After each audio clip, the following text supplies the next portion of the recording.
Hello children, welcome to Aksa Study Studio. இன்னைக்கு நம்ம பார்க்க போறது வீட்டு விலங்குகள்.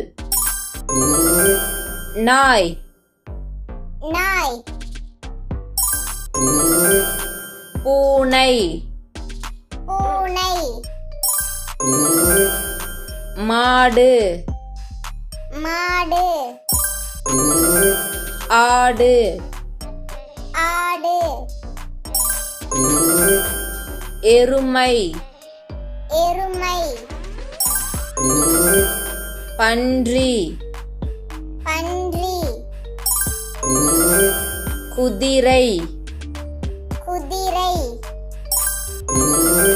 கழுதை கழுதை செம்மறி ஆடு செம்மறி ஆடு கோழி கோழி சேவல் சேவல் வாத்து வாத்து வான்கோழி வான்கோழி முயல் முயல்